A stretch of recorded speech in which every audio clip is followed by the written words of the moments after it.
حضور نے فرمایا جب کوئی خاتون حاملہ ہوتی ہے نا تو اللہ اسے اتنا ہی ثواب دیتا ہے جتنا جہاد کرنے والے کو ثواب دیتا ہے، اور جب بچہ پیدا ہوتا ہے تو اللہ تعالیٰ اسے شہادت کا درجہ عطا کرتا ہے، اور جب وہ بچوں کو دودھ پلاتی ہے تو رب اسے غلام آزاد کرنے کا ثواب عطا کرتا ہے۔ میری بہنوں، ماؤں، بچیوں، یاد رکھو مرد کے بھی حق ہے، اور رسول کریم صلی اللہ علیہ وسلم نے جو فرمایا ہے ہم اس میں کمی پیشی کے حقدار نہیں ہے، یاد رکھنا ان کے بھی حقوق ہے۔ رسول کریم صلی اللہ علیہ وسلم نے فرمایا مرد پر سب سے زیادہ حق اس کی اماں کا ہے، سب سے زیادہ حق اس کی اماں کا ہے، اور عورت پر سب سے زیادہ حق اس کے شوہر کا ہے، سب سے زیادہ، بھائی سے، بہن سے۔ اگر وہ پسند نہیں کرتا ملاقات کرنا تو نہ کر، اگر وہ، اور حضور سید عالم صلی اللہ علیہ وسلم نے فرمایا بی بی نمازیں پڑھے، روزے رکھے، تلاوت کرے، لیکن اس کا خاوند ناراض ہو، اللہ اس کی کوئی نماز قبول نہیں فرماتا، اللہ اس کا کوئی روزہ قبول نہیں فرماتا، اس کی کوئی تسبیح قبول نہیں فرماتا۔ اور فرمایا اور تو تم اس حال میں مر گئی کہ تمہارا خاوند تم سے راضی تھا تو اللہ تم سے حساب ہی نہیں لے گا، بغیر حساب کتاب جنت عطا فرما دے گا، اللہ حساب ہی نہیں لے گا، بغیر حساب کتاب تمہیں جنت میں داخل کر دے گا۔ میرے رسول کریم صلی اللہ علیہ وسلم کی خدمت میں عورت آئی، یا رسول اللہ صلی اللہ علیہ وسلم مجھے خاوند کے حقوق بتلا دے، اگر میں پورے کر سکوں تو نکاح کروں ورنہ نہ کروں۔ تو حضور نے فرمایا بی بی خاوند کے ناک سے پیپ نکلے، ریشہ نکلے، بدبودار پیپ نکلے خاوند کے ناک سے، اور عورت اپنی زبان سے بھی صاف کر دے تو تب بھی خاوند کا حق ادا نہیں ہوتا۔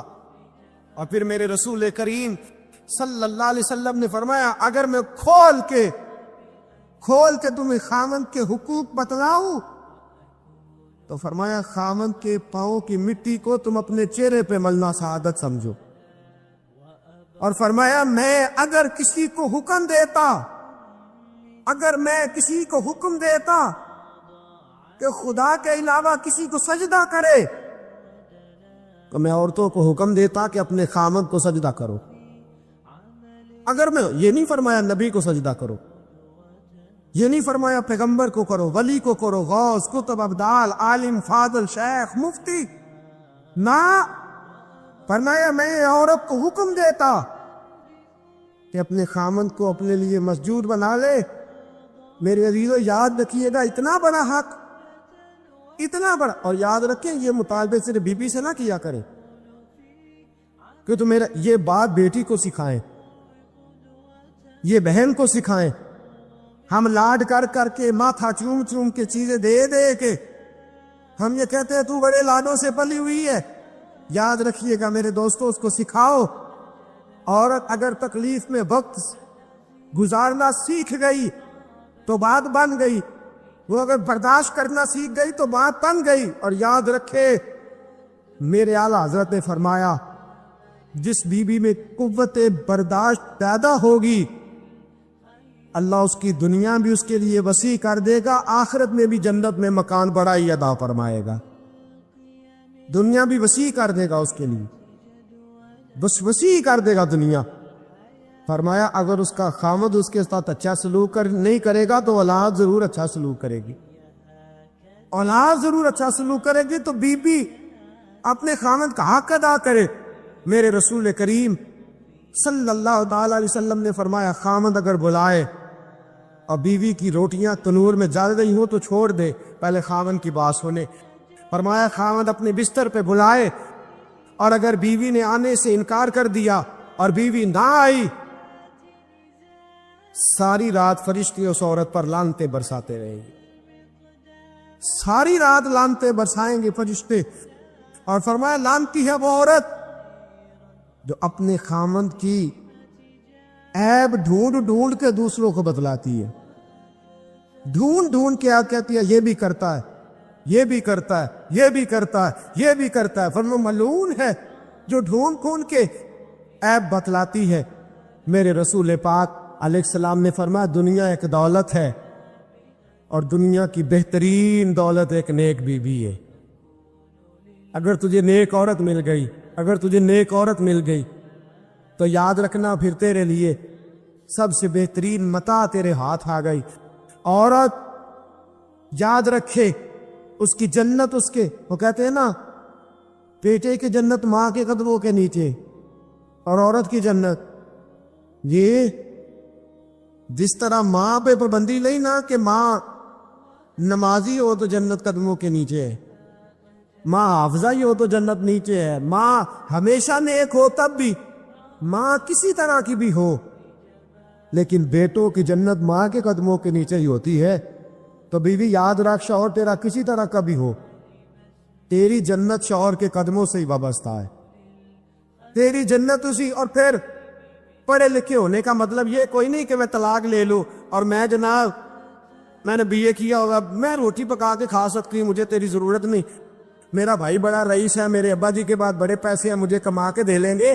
یاد رکھ، پڑھا لکھا اس کو نہیں کہتے جو باتیں زیادہ کر لے، پڑھا لکھا اس کو نہیں کہتے جو مقابلہ زیادہ کر لے، پڑھا لکھا اس کو نہیں کہتے جو جواب کے اندر تنقید زیادہ کر لے۔ پڑھا لکھا وہ ہوتا ہے جس کا حوصلہ پڑھا لکھا ہوتا ہے۔ پڑھی لکھی بیوی وہ ہوتی ہے جو فرما بردار زیادہ ہوتی ہے، پڑھی لکھی وہ ہوتی ہے جو آداب سے زیادہ آگاہ ہوتی ہے، پڑھی لکھی عورت وہ ہوتی ہے جو خاوند کی عزت زیادہ کرتی۔ میرے رسول پاک صلی اللہ تعالی علیہ وسلم نے فرمایا میں نے دوزخ میں عورتوں کو زیادہ دیکھا ہے۔ حضور کیوں؟ فرمایا ایک تو اللہ کی ناشکری کرتی ہے، بات بات پہ رو پڑنا، بیویوں نے بات بات یہ کوئی نہیں وہ کوئی نہیں ایسا نہیں۔ اگر میری بہنیں ناراض نہ ہو جائے، مائیں ناراض نہ ہو جائے تو مجھے ویسے تلاش ہے اس بیوی کی جو سکھی ہو۔ اگر اس کو اپنے گھر میں سارا سکھ ہے نا تو اس کو بھائیوں کا دکھ شروع ہو جائے گا۔ میرا وہ جو 9 بھائی ہیں نا، میرے نام ایک ہی اولاد کوئی نہیں، لہذا میں بڑی دکھی ہوں۔ بھئی 8 کی ہے تو خوشی کر لے، تو نہ رو۔ کہتی ہے باقی تو سارے ٹھیک ہے، 11 بہنیں ہیں، وہ جو 11ویں ہے نا اس کا خاوند اچھا نہیں، بھی تو نہ اپنے گھر میں رونا ڈال۔ روتی رہتی ہے، ناشکری کرتی رہتی ہے، ہر وقت ناشکری، کچھ نہیں کچھ نہیں کچھ نہیں۔ اور بخاری کے لفظ ہے، بیبیوں یاد رکھنا، یہ حضور کا فرمان پیش کرنے لگا بخاری کے، فرمایا ساری عمر خاوند اپنی بیوی کے ساتھ اس نے سلوک کرے، ایک دن سلوک نہ کر سکے تو کہتی ہے جب سے تیرے گھر آئی ہوں میں نے تو سکھ پایا ہی کوئی نہیں۔ یہ بخاری ہے۔ فرمایا ساری زندگی احسانات کر، تو ایک دن نہیں نہ دیتا تو کہتی ہے وہ فلانی بڑی سکھی ہے، وہ فلانی بڑی اچھی ہے فلانی۔ اور نبی پاک صلی اللہ علیہ وسلم نے فرمایا وہ عورت بڑی بدبخت ہے کہ جو اپنے خامند کے سامنے دوسرے مردوں کی فضیلت بیان کرتی ہے، کہتی ہے وہ دیکھے نا میرا جیٹ، میرا دیور، میرا فلانا بہنوئی وہ کتنا اچھا ہے۔ اور میں جو دوسروں کی خوبیاں اپنے شوہر کے سامنے بیان کر کے اپنے شوہر کی گردن جھکاتی ہے، بڑی بدبخت ہے، بڑی بری حرکتیں کر رہی ہے۔ عزیز دوستو یاد رکھیے گا، بیویاں یہ ساری باتیں ہم نے سکھانی ہے، یہ ساری چیزیں ہم نے عورتوں کو بتلانی ہے، یہ سارے کام کاج ہم نے عورتوں کو سکھانے۔ میرے رسول پاک صلی اللہ تعالی علیہ وسلم نے فرمایا اچھی بیوی وہ ہوتی ہے جو نیکی میں مددگار ثابت ہوتی ہے۔ اچھی بیوی کون ہوتی ہے؟ جو نیکی میں، وہ نیکی میں حضور نے ایک دعا دی، نبی پاک کی دعا لینی ہے، چاہیے دعا حضور کی، دعا حضور دینے لگے۔ اللہ کرے ہم سب یہ دعا حاصل کرنے والے بن جائیں۔ حضور نے فرمایا یا اللہ میرے اس امتی پر رحم فرما جو سویرے اپنی بیوی کو نماز کے لیے جگاتا ہے، اور اگر نہیں اٹھتی تو اس کے چہرے پر پانی چھڑک دیتا ہے۔ بخاری مسلم۔ فرمایا اے اللہ اس بیوی پر رحم فرما جو سویرے اپنے خامند کو نماز کے لیے جگاتی ہے، سویرے اپنے خامند کو نماز کے لیے جگاتی ہے، اور اگر نہیں اٹھتا تو اس کے چہرے پہ پانی چھڑک دیتی ہے، لیکن کہتی ہے اٹھیے۔ فرمایا یہ صالح عورت کی علامت ہے، اور پھر اپنے گھر کا خیال رکھے۔ حضرت سیدنا صدیق اکبر رضی اللہ تعالی عنہ کی صاحبزادی حضرت اسماء بنت ابی بکر صدیق، حضرت زبیر بن عوام، یہ رسول پاک صلی اللہ علیہ وسلم کے پھپھی زاد بھائی ہے، اور نبی پاک نے ان کو جنت کی خوشخبری دی 10 مبشرہ صحابہ میں سے۔ حضرت زبیر بن عوام رضی اللہ تعالیٰ عنہ، حضرت زبیر بن عوام کے ساتھ حضرت صدیق اکبر رضی اللہ تعالیٰ عنہ کی بڑی صاحبزادی حضرت اسماء بنت ابی بکر صدیق کا نکاح ہوا تھا۔ حضرت اسماء کہتی ہیں میں اپنے باپ کے گھر سے گئی، سیدنا صدیق اکبر کو اللہ نے بڑا مال دیا ہوا تھا، بڑی دولت تھی، نوکر چاکر تھے، بڑا کچھ تھا۔ فرماتی ہیں لیکن جب میں اپنے شوہر کے گھر گئی کوئی کام کاج کرنے والا نہیں، کوئی مدد کرنے والا نہیں۔ فرماتے ایک گھوڑا ایک اونٹ میرے شوہر کا، فرماتی ہیں گھوڑے کے لیے گھاس بھی میں لاتی اور کھجوروں کی گٹھلیاں چن کے لاتی، چکی میں لا کے پیستی اور اونٹ کے لیے غذا تیار کرتی۔ فرماتی ہیں میں سارے گھر کا کام کاج کرتی، اور حد میری فرما برداری کی یہ تھی کہ باہر ایک آدمی سودا بیچنے آیا اور مجھ سے کہنے لگا تو اجازت دے تو تیرے دیوار کے سائے میں کام کاج اتنا کرتی ہوں کہ اپنے شوہر کے جانوروں تک کی دیکھ بھال کرتی ہوں۔ باہر ایک آدمی سودا بیچنے والا آیا، کہنے لگا اسماء اگر اجازت دو تو تیری دیوار کے سائے میں بیٹھ کر میں چیزیں فروخت کر لوں۔ تو فرماتی ہے نہیں، میں نہیں اجازت دیتی، یہ میرے شوہر اس مملکت کے سربراہ ہے، میرے خاوند آئیں گے تو ان سے پوچھ کے تمہیں سائے کی اجازت دو گی۔ شوہر آئیں گے تو پوچھوں گی، وہ کہیں گے تو تو سائے میں سودا بیچ سکتا ہے۔ حضرت اسماء بنت ابی بکر کہتے ہیں شکوہ کوئی نہیں، گیلا کوئی نہیں، کوئی کسی قسم کی بات نہیں، ہاتھوں پہ چھالے پڑ گئے۔ فرماتی ہے کام کر کر کے میں تھک گئی، وقت سے پہلے بوڑھی ہونے لگی۔ میرے ابا جی نے حضرت صدیق اکبر رضی اللہ تعالیٰ عنہ نے ایک غلام بھیجا، ایک خادم بھیجا کہ میری بیٹی تھک گئی ہے کام کر کر کے۔ فرماتی ہے ڈائریکٹ نہیں بھیجا، حضور کی خدمت میں عرض کیا یا رسول اللہ اگر آپ مہربانی فرمائیں تو زبار سے کہہ دے میری بیٹی ہے وہ تھک گئی ہے، میں ایک نوکر دے دیتا ہوں کام میں ہاتھ بٹائے گا۔ فرماتی ہیں جناب صدیق اکبر نے حضور سے کہا رسول کریم نے میرے گھر میں وہ ملازم بھیجا تو میں نے اپنے آپ کو آزاد سمجھنا شروع کیا۔ دوستو، ماؤں بہنوں بچیوں، یاد رکھو تم بڑی شہزادیاں ہو۔ وہ کسی دانشور کا کال دیکھ رہا تھا، وہ کہہ رہا تھا کہ کوئی عورت اپنے شوہر کے گھر میں ملکہ نہ بھی ہو تو اپنے باپ کے گھر میں شہزادی تو ضروری ہوا کرتی ہے۔ اپنے شوہر کے گھر میں ملکہ نہ بھی بن سکے تو اپنے باپ کی شہزادی ضرور ہوتی ہے، لیکن کونین کی شہزادی کا نام حضرت فاطمہ الزہرا ہے۔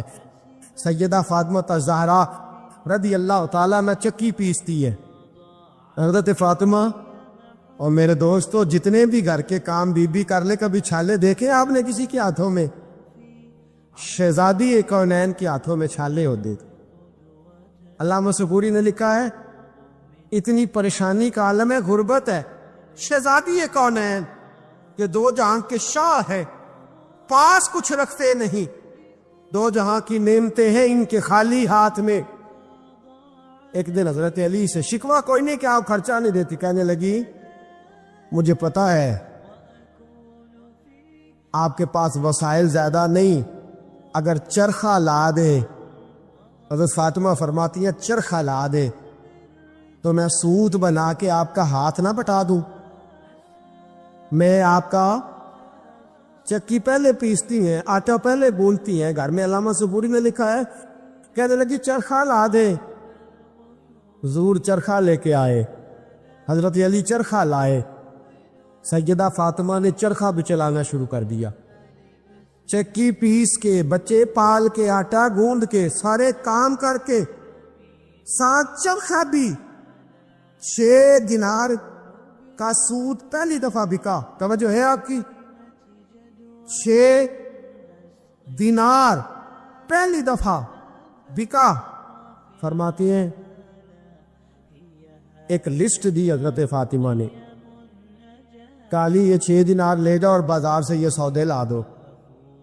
حضرت علی المرتضیٰ شیر خدا فرماتے بازار گیا تو سامنے سے مجھے ایک شخص ملا، وہ مانگ رہا ہے، بھیک مانگ رہا ہے، میرے پاس آیا، کہنے لگا علی کچھ دینا۔ میں نے کہا کیا چاہیے؟ کہنے لگا 6 دینار۔ کتنے؟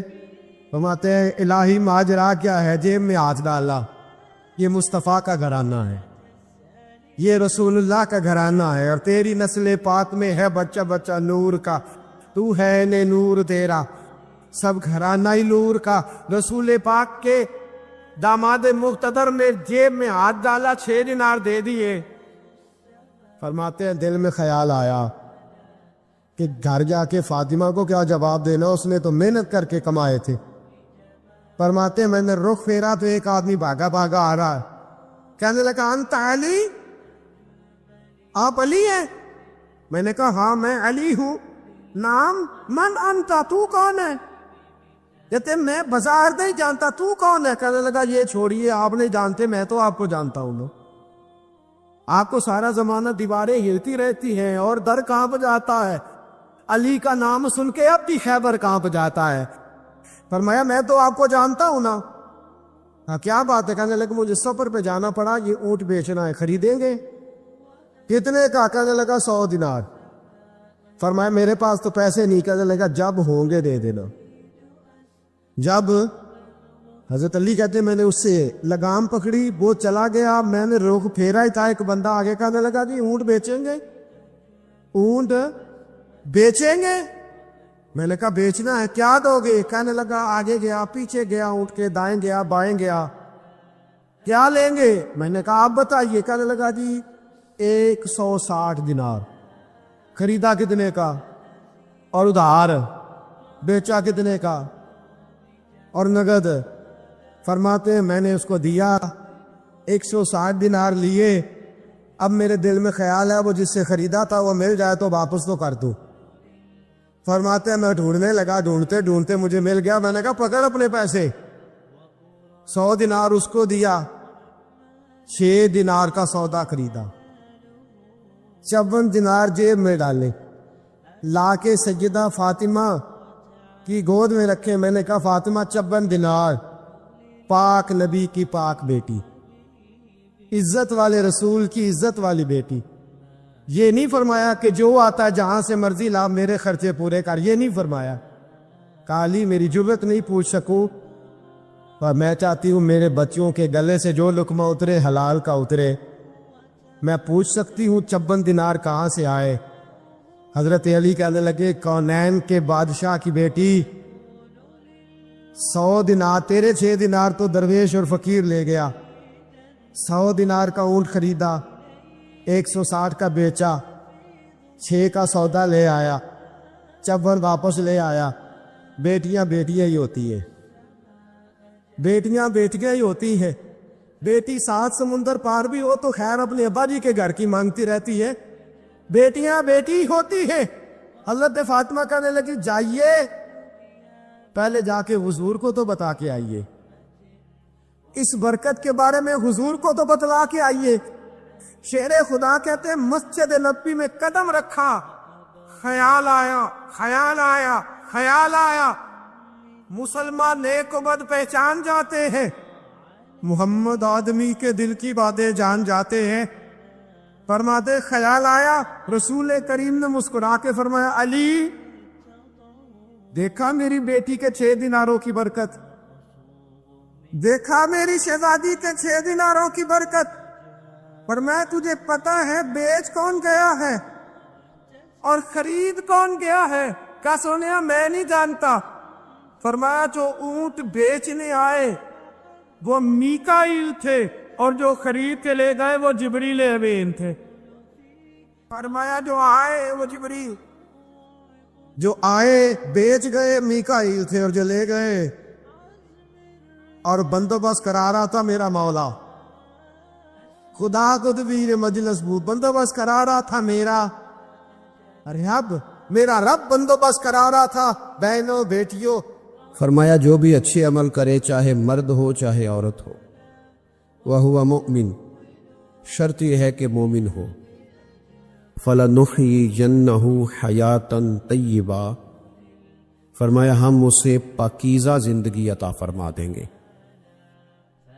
حیات طیبہ دے دیں گے اسے، پاکیزہ زندگی۔ شرط کیا ہے؟ من عاملہ صالحا، نیک عمل کرے۔ کون سے عمل کرے؟ اٹھنا بیٹھنا، کھانا پینا، چلنا سونا جاگنا محتاط ہو اس کا، وہ نیکی کرے۔ قرآن پاک کے لفظوں کے حسن پر غور فرمائیے گا، فرمایا فَلَنُحْيِيَنَّهُ حَيَاةً طَيِّبَةً، ہم ضرور اسے پاکیزہ زندگی عطا فرما دیں، صاف ستھری زندگی دیں، معیاری زندگی، خوبصورت شب و روز، آئیڈیل زندگی جس کو لوگ کہیں گے، وہ والی زندگی اسے دیں۔ اور دوسرے مقام پر سورہ طٰہٰ کی آیت نمبر 124 میں فرمایا وَمَنْ أَعْرَضَ عَنْ ذِكْرِی، جو ہمارے ذکر سے منہ پھیرے گا، جو ہمارا کھا کے چہرہ کسی اور طرف کرے گا، جو چلے گا ہماری زمین پر لیکن توجہ کسی اور طرف ہوگی، آسمان کی چھت ہماری بنائی ہوئی لیکن اس کے خیالات کہیں اور ہوں گے، فَإِنَّ لَهُ مَعِیشَةً ضَنْکًا، فرمایا ہم اسے تنگ زندگانی عطا کر دیں، اس کی زندگی تنگ ہو جائے گی، اس کی معیشت تنگ ہو جائے گی۔ گناہ زندگی کو تنگ کر دیتے، نیکی زندگی میں آسانی پیدا کرتی ہے۔ آپ کو اگر زندگی میں سکون چاہیے ہو تو آپ کسی غریب کی خدمت کر کے دیکھیں، اللہ کتنا سکون عطا کرتا ہے۔ آپ بڑے پاورفل بھی ہیں، بڑے طاقتور بھی ہیں اور بڑے باوقار بھی ہیں، لیکن کسی کو گالی دے کے آپ کا دل کبھی ٹھنڈا نہیں ہوگا، تکلیف ہوگی، اس کے اندر آزمائش ہوگی۔ ڈاکٹر ریسرچ کرتے ہیں، ڈاکٹر وہ کہتے ہیں گناہ کرنے سے آدمی جسمانی طور پر کمزور ہوتا ہے، لیکن وہی عمل اگر وہ بطور نیکی کرتا ہے تو اللہ اس میں اسے قوت عطا فرماتا ہے، اسی عمل میں اللہ اسے قوت عطا کر دیتا ہے۔ میں صرف اشارہ دے رہا ہوں، اس بات کی تفصیل میں نہیں جانا چاہتا۔ میرے عزیز یہ یاد رکھیں کہ نیکی آپ کو سکون دے گی، نیکی آپ کو ٹھنڈا کرے گی۔ اللہ تبارک و تعالیٰ نے قوموں پہ عذاب نازل کیا اور قرآن مجید فرقان حمید نے ان قوموں کے تذکرے بیان فرمائے۔ بھائی کس لیے بیان کیے؟ کہ ہم عبرت حاصل کریں، ہم یہ غور کر لیں کہ یہ کام ہم نے نہیں کرنا، اس کام سے ہم نے بچنا ہے، ہم نے غور کرنا ہے کہ یہ چیز ہمارے اندر۔ لوگ کہتے ہیں نہیں جی نہیں، ہم پہ یہ عذاب نہیں آئے گا، بالکل نہیں آئے گا، اس میں شک نہیں۔ پر اللہ نے بیان کس لیے کیا تھا؟ بیان کیا قرآن مجید معاذ اللہ کسی ایسی چیز کا بیان کرتا ہے جس کی ضرورت نہ ہو؟ قرآن پاک نے ایک ایک حرف ایسا بیان کیا جس کی مسلمان کو ضرورت تھی۔ قوم نوح کا ذکر فرمایا قرآن پاک نے۔ حضرت نوح علیہ السلام کی قوم کو حضرت نوح علیہ السلام نے 1500 سال سمجھایا ہے۔ 15، کچھ لوگوں نے 950 سال لکھا ہے نا، اعلیٰ حضرت نے لکھا 1500 سال عمر ہوئی حضرت نوح علیہ السلام۔ اللہ تعالیٰ بندے کو جلدی سزا نہیں دیتا، بلکہ قرآن مجید میں ایک جگہ رب کریم اس طرح بھی فرماتا ہے کہ جب بندے مجھے بھول جاتے ہیں تو میں ان کے لیے نعمتوں کے دروازے کھول دیتا ہوں۔ بندہ سمجھتا ہے کہ میں کچھ تو ہے نا کہ میرے اندر کہ میں جدھر جاتا ہوں خیر ہی خیر ہو جاتی ہے، وہ سمجھتا ہے کہ میری عقل ہے، حالانکہ اللہ اسے ڈھیل دیتا ہے، اللہ اسے ڈھیل دیتا ہے۔ گناہوں کی سزا کے 3 طریقے ہیں۔ ایک ہے متنبع کرنا، تنبیہ کرتا ہے اللہ، بندہ متنبع ہو جاتا ہے، یہ اللہ کا بہت بڑا احسان ہوتا ہے۔ ایک ہوتا ہے مہلت دینا، اور ایک تیسرا ہوتا ہے اللہ خفیہ تدبیر کرتا ہے۔ تھوڑا سا سمجھیے گا، انسان پر کوئی آزمائش آئی، فوراً اس کی چھٹی اس نے کہا کہ وہ فلاں جگہ غلطی کی تھی تب ایسا ہوا ہے۔ ہوتا ہے نا کئی دفعہ آواز آتی ہے نا اندر سے، چلیں بول دے کچھ نہیں ہوتا آپ کو، اللہ جانتا ہے یہاں کوئی کچھ نہیں کہے گا آپ کو، اور ہماری تو ویڈیو بھی نہیں گھومتی، یعنی خبر بھی نہیں ہو کہ کس نے ہاں کر دی کس نے نہ کر دی۔ آپ بغیر ٹینشن کے بات چیت کریں، آج کچھ نہیں ہوتا انشاءاللہ تعالی۔ آتی ہے اندر سے آواز، میں آپ سے اس لیے ان چیزوں کی تصدیق کراتا ہوں کہ باقیوں کو بھی آتی ہے کہ نہیں، اس لیے تصدیق۔ کبھی کوئی کسی جگہ انسان پریشان ہوتا ہے تو محسوس کرتا ہے کہ وہاں مجھ سے ہوتا ہے نا جی، جس کو یہ نصیب ہو جائے بڑا خوش نصیب آدمی ہے۔ حضرت مولا علی فرماتے ہیں اگر تجھے دنیا میں سزا مل گئی تو بچ گیا ہے، سمجھ پھر اللہ کرم کرے گا، آخرت میں سزا نہیں دے گا۔ اور یہ یاد رکھ لے، وما اصابکم من مصیبت فبما کسبت ایدیکم ویعفو عن کثیر۔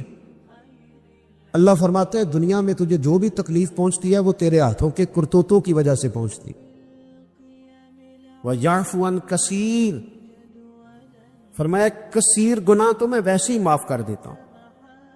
یہ جو تیری زندگی میں دکھ ہے نا، یہ بھی میری قلیل سزائیں ہیں۔ یہ کثیر پر سزا، یہ قلیل ہے، قلیل یہ جو تمہاری زندگی میں تکلیف ہیں۔ انسان کو سزا ملتی۔ حضرت فضیل بن عیاض رحمۃ اللہ تعالی علیہ گھوڑے پہ بیٹھے تھے، گھوڑا شرارت کرنے لگ گیا، اچھلنے لگ گیا، کودنے لگ گیا، تو حضرت فضیل بن عیاض نیچے اترے، ایک کونے میں جا کے نماز کی نیت باندھ لی، 2 رکعت نماز پڑھی، پھر دیر تک استغفار پڑھتے رہے، روتے رہے، دعا کرتے رہے، واپس آئے۔ خادم عرض کرنے لگے حضور سمجھ نہیں آئی، گھوڑے نے تھوڑی سی شرارت کی، وہ بدکا ہے، آپ نے اس کو چھوڑا ہے اور چھوڑ کر کے آپ نماز میں لگ گئے۔ تو حضرت فضیل بن عیاض فرمانے لگے جب بندہ اللہ کی نافرمانی کرتا ہے نا تو جو چیزیں اس کی فرما بردار ہوتی ہیں وہ اس کی نافرمانی کرنے لگ جاتی۔ تو مجھے محسوس ہوا تھا کہ میں نے کہیں اللہ کی نافرمانی کی ہے، اس لیے ایسا ہوا ہے کہ میرے گھوڑے نے میری، تو میں توبہ کرنے لگا ہوں، اور اب دیکھتا ہوں بیٹھ کے بھلا کیا ہوتا ہے۔ میں نے سچی توبہ، حالانکہ مجھے یاد نہیں کہ میں کہاں بولوں، پر کھری اور سچی توبہ کی۔ دوبارہ گھوڑے پہ بیٹھے تو گھوڑا بالکل صحیح ہو کے ساتھ چلنے لگ گیا۔ میرے بھائی، جب یہ تنبیہ ہے اللہ کی طرف سے، یہ متنبہ کیا جاتا ہے کہ تو بعد آ جا۔ بہت ساری جگہوں پہ انسان کو وقتی طور پر اگر سزا مل جائے، نبی پاک علیہ السلام کی خدمت میں ایک صحابی آئے، بات مضبوط کر دو، واقعہ سنایا ہے نا، تو کچھ لوگ سمجھتے ہیں کہ یہ واقعہ ہے، تو میں ایک حدیث پاک امام بہقی کی لکھی ہوئی عرض کرتا ہوں۔ نبی پاک علیہ السلام کے ایک صحابی آئے اور ان کا سر پھٹا ہوا تھا، خون بہ رہا تھا۔ سرکار نے فرمایا کیا ہوا؟ عرض کی حضور ایک عورت جا رہی تھی، میری نظر پڑی، ابھی نظر پڑی ہے کہ میرے آگے ستون آ گیا تو میرے سر پہ لگ گیا ہے۔ نبی پاک صلی اللہ علیہ وسلم نے فرمایا تیرے لیے خوشخبری ہے، اگر دنیا میں تیری غلطی کی تجھے سزا ملی ہے تو پھر رب تجھے قیامت میں سزا نہیں دے گا۔ پھر اللہ قیامت میں سزا، بعض گناہ ایسے ہیں جن کی یہاں بھی سزا ملے گی اور وہاں بھی ملے گی، لیکن میرے بھائی پہلی بات یہ ہے کہ اللہ تعالیٰ اس غلطی کی یہیں سزا دے لے، اور دعا فرمائے اللہ تبارک و تعالیٰ یہاں بھی معافی عطا فرمائے، وہاں بھی معافی عطا فرمائے، اللہ درگزر ہی فرمائے۔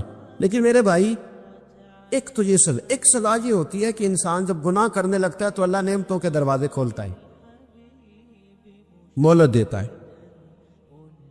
500 سال تک فرعون کو مہلت دی۔ کتنے؟ یہاں جو 5 سال حکومت کر لیتا ہے وہ کہتا ہے سب سے قابل میں ہی ہوں، مجھے مہلت جو ملی ہوئی ہے۔ 500 سال مہلت دی اللہ تعالیٰ، اور فرعون کی قوم پر پتہ عذاب کس طرح کے آئے تھے؟ ٹڈیاں مسلط کر دی اللہ نے۔ یہ گھومتی نہیں چھوٹی سی، ہم اپنی زبان میں اس کو کچھ لوگ مختلف ناموں سے یاد کرتے ہیں، کوئی مکڑی کہتا ہے، کوئی کچھ کہتا ہے، مسلط کر دی، جاتی نہیں۔ ان پر بنی اسرائیل کے ان مقابل جو فرعون کی قوم تھی ان پر الزام اس طرح کا عذاب آیا کہ مینڈک مسلط کر دی اللہ تعالیٰ۔ برتن کھولتے تھے اندر مینڈک نکلتا تھا، دنیا کی ہر دوائی استعمال کرتے تھے لیکن مینڈک نکل آتا تھا۔ تھوڑا سا سمجھا کرے چیزوں، ہمارے رنگ نہیں زیادہ گورے کہ ہم پر عذاب نہیں آتا، کوئی بہت زیادہ اللہ تعالیٰ معاف فرمائے دولت نہیں جمع کرا بیٹھے شاہی خزانے میں کہ ہم سے پوچھا نہیں جائے۔ یہ مہلت ہے، مہلت کو مہلت سمجھو، پر جب پکڑ آتی ہے نا اللہ کریم کی، میں نے دیکھا ہے کروڑوں روپیہ، 6 اولادیں، ایک شخص کے بچے باہر سے آ رہے تھے اور بندہ بیمار تھا، مجھے کہنے لگا حضرت جی دعا کریں میں ان کے آنے سے پہلے مر جاؤں ورنہ آ کے مجھے مار دیں گے۔ دعا کرے. اتنی بے سکونی، کروڑوں روپیہ پڑا تو یہ عذاب نہیں؟ کوئی ضروری ہے کہ پتھر ہی برسیں گے تو سمجھ آئے گی؟ یہ جو سگا بیٹا بوڑھے باپ کے قریب سے گزر جاتا ہے، سلام نہیں لیتا، تو اس کو عذاب نہیں سمجھتے؟ یہ جو امت کی بیٹیاں، امت کی بچیاں، ہماری بچیاں ایک ایک سال کے اندر 75 ہزار بچی ایک ایک ڈویژن سے بھاگ کے شادی کر رہی ہے، اور ایک ایک صوبے سے، تو اس کو آپ اللہ کا عذاب نہیں سمجھتے؟ یہ معمولی بات ہے؟ نہیں ہمارے رنگ ہو رہے، ہم بڑے سمارٹ ہیں. 1500 سال مہلت دی نوح علیہ السلام کی قوم کو. کتنے سال؟ بول کے بتائیے، بول کے دوبارہ بولیے. 1500 سال. کوئی آدمی اپنی سمارٹنس پہ خوش نہ ہو جائے کہ 20 سال ہو گئے میں تو نافرمانی بھی کر رہا ہوں، روٹی بھی پک رہی ہے، میں تو حرام بھی کھا رہا ہوں، پھر بھی سب ٹھیک ہے. 1500 سال مہلت دی. پھر حضرت نوح کہنے لگے اللہ میں نے تو بڑا سمجھایا، نہیں باز آتے. تو رب کریم نے فرمایا کشتی بناؤ. اللہ کے پیغمبر کشتی بنانے لگے تو قوم مذاق اڑانے لگ گئی. اب کیا کرنے لگے ہو؟ اب کشتی بنانے لگے ہو، خیر تو ہے، قوم مذاق اڑا رہی ہے. حضرت نوح علیہ السلام کا آپ نے کشتی بنائی، پانی کہاں سے نکلا؟ نہ بارشیں ہوئی، نہ سیلاب آئے. ایک تندور تھا، اس کے اندر سے پانی نکلنا شروع ہو گیا. کبھی تو دور سے بھی پانی نکلا ہے، پر جب نکالنے والا چاہتا ہے تو وہاں سے بھی ایک تندور سے پانی نکلا. اتنا نکلا، اتنا نکلا، اتنا نکلا کہ قوم ساری ڈوب گئی. قرآن مجید کے صفحات شہادت دیں گے کہ حضرت نوح کی قوم کا بچہ بچہ بہہ گیا. بچے صرف وہ تھے جو حضرت نوح کے ساتھ ہو گئے، تباہ ہو گئی. اللہ بے نیاز ہے، بے نیاز. 1500 سال مہلت ملے اور تو پھر بھی کہے رب بڑا کریم ہے، معاف کر دے گا. 1500 سال تجھے گنجائش دے اور تو کہے کوئی نہیں، بات معافی ملنی چاہیے ابھی بھی. میرے بھائی، حضرت صالح علیہ السلام کی قوم، حضرت صالح نے تبلیغ شروع کی تو کہنے لگے پہلے معجزہ دکھاؤ. جی آج تو نہیں لوگ معجزے مانگتے. آج بھی لوگ کرامتے اور معجزے، اللہ معاف کرے، جو چیزیں معجزہ تو ہو نہیں نہ سکتا، لیکن آج بھی لوگ، آپ یقین کریں، کہتے ہیں یہ بڑی نمازیں پڑھتا ہے تو پھر بخشا کیوں نہیں گیا، پھر کیوں نہیں منو سلوا کیوں نہیں اترا اس پر، پھر میں بھی اسی طرح ہی ہوں، کیا اس کے اندر خوبی آ گئی؟ مولوی بھی ویسے ہی ہے، صوفی بھی ویسے ہی ہے. لوگ مانگ نہیں رہے، وہ دلیلیں مانگ نہیں رہے. ابھی بھی لوگ بحث نہیں کرتے. کیا فرق آ جائے جی؟ ویسے ہی ہیں سارے. اللہ تعالیٰ سے ڈرنا چاہیے. ہمیں سامنے والے کی طرف دیکھ کر صحیح ہونے کا حکم نہیں ہے، ہمیں اپنی اصلاح کا حکم ہے. اپنی طرف دیکھ کے اپنے آپ کو ٹھیک کرنے کا. الزام لگا کے گزر جانا، اس کا کوئی مطلب؟ سنو اور یاد رکھو. حضرت صالح علیہ السلام سے کہنے لگے پہلے معجزہ دکھائیں. تو حضرت صالح علیہ السلام نے فرمایا اونٹ کہاں سے پیدا ہوتے ہیں؟ کہاں؟ اونٹنی کے بطن سے. فرمایا آؤ میں تمہیں پہاڑ کے اندر سے اونٹنی پیدا کر کے دکھاتا ہوں. کہاں سے؟ پہاڑ کے اندر سے. حضرت نوح ساتھ لے کے گئے تو پہاڑ کے اندر سے اونٹنی نکلی، اور اونٹنی بھی گابن تھی، اس کے پیٹ میں بچہ. اور اونٹنی اتنا دودھ دیتی تھی کہ ساری بستی دودھ پی جاتی تھی، پھر بھی دودھ بچ جایا کرتا تھا. لیکن حضرت نوح علیہ السلام نے فرمایا اب تم نے دیکھ تو لیا ہی اسے، یہ جتنا دودھ دے گی روٹی بھی اتنی کھائے گی. ایک دن تم سارے پانی پیو گے، ایک دن یہ سارا پانی پیا کرے گی. ایک دن تم سارے باقی جانوروں کو گھاس کھلاؤ گے، ایک دن یہ اونٹنی. اور اونٹنی کا نام کیا؟ ناقۃ اللہ، اللہ کی اونٹنی. کس کی اونٹنی؟ نام کیا ہے؟ اللہ کی. یہ اللہ کی اونٹنی. تو حضرت نوح علیہ السلام کی اونٹنی. فرمایا اس کی بے ادبی نہ کرنا. باز نہیں آئے لوگ، باز نہیں آئے. کہنے لگا جی دودھ دینا تو ٹھیک ہے، پر یہ جو سارا پانی پی جاتی ہے نا، یہ صحیح نہیں. یہ جو ساری گھاس کھا جاتی ہے یہ نہیں تھی. دودھ دینا تو ٹھیک ہے پر یہ نہیں صحیح. آپ نے فرمایا اسے کچھ نہ کہنا، اللہ کی اونٹنی ہے. میں کہا کرتا ہوں ان لوگوں نے ناقۃ اللہ کی بے ادبی کی. حضرت نوح علیہ السلام کی اونٹنی کی ٹانگیں کاٹ دی. صالح علیہ السلام اور دیکھو اللہ بڑا بے نیاز ہے، اگر پیدا کرنا جانتا ہے تو حفاظت کرنی نہیں جانتا؟ لیکن رب کریم نے فرمایا نہ کرنا، انہوں نے ان کے پیر کاٹ دیے، کانوں پہ چھریاں لگائیں، اونٹنی جب مر گئی، اونٹنی اللہ تبارک و تعالیٰ کی وہ اونٹنی جب مر گئی تو حضرت صالح علیہ السلام کی قوم پر رب کریم نے زلزلہ بھیجا، اذا زلزلت الارض زلزالہا، زلزلہ آیا، ساری قوم تباہ ہو گئی۔ میرے رسول کریم کائنات کے بادشاہ ہیں، حضور فرماتے ہیں میں چاہوں تو اللہ خود پہاڑ سونے کا بنا دے اور میرے ساتھ چلا کرے، رب کریم جیسا میں چاہوں ویسا اللہ میرے لیے آسانی فرمائے، اتنا اللہ محبوب رکھتا ہے۔ لیکن حضور نے اللہ کی بارگاہ میں دعا کی تھی، یا اللہ ضرورت کے مطابق روزی دینا،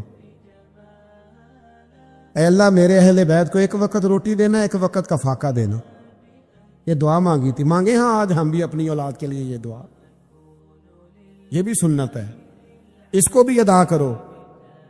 اللہ بقدر ضرورت روزی، بقدر ضرورت۔ اور ایک تو وقت ہے نا آ نہیں رہا، کروڑوں مال آیا، اور میرے رسول کریم نے دنیا کی دولت کو گھر میں داخل ہے، حضور نے داخل ہے۔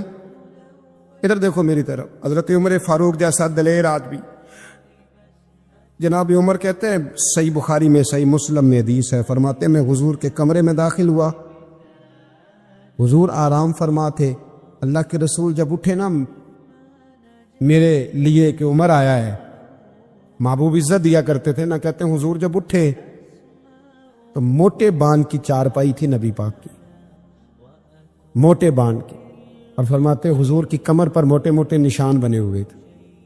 حضرت عمر فرماتے حضور کی کمر مبارک پر موٹے موٹے بان کے نشان میں نے دیکھے تو میں رو پڑا، دلیر آدمی تھے پر رو پڑا۔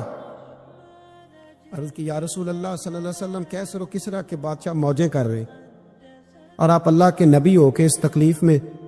رسول کریم حضرت عمر کے آنسو دیکھ کے فرمانے لگے عمر کیا تو یہ پسند نہیں کرتا کہ وہ دنیا کی عارضی زندگی میں تھوڑے وقت میں موج کر جائیں اور آخرت میں رسوا ہو جائیں، اور ہم یہاں تھوڑی سی تکلیف برداشت کریں اور اللہ قیامت کی ساری عزتیں ہمیں ہی عطا فرما دے۔ عیسیٰ علیہ السلام نے ایک دن دیکھا کہ ایک بندہ نا انگلیوں کے ساتھ اپنے بال سیدھے کر رہا ہے، تو آپ نے فرمایا یار کنگھی کے بغیر بھی کام چل سکتا ہے، کنگھی بھی خیرات کر دی۔ دیکھا ایک بندہ ہاتھ کا تکیہ بنا کے لیٹا ہے، تو فرمایا اینٹ بھی دے دو کسی کے کام آ جائے۔ ایک دن دیکھا کہ ایک بندہ نا یوں چلو میں پانی پی رہا ہے، فرمایا پیالہ بھی رہنے دو، اس کے بغیر بھی کام چل ہی جاتا ہے۔ جناب عیسیٰ کا یہ زہد تھا۔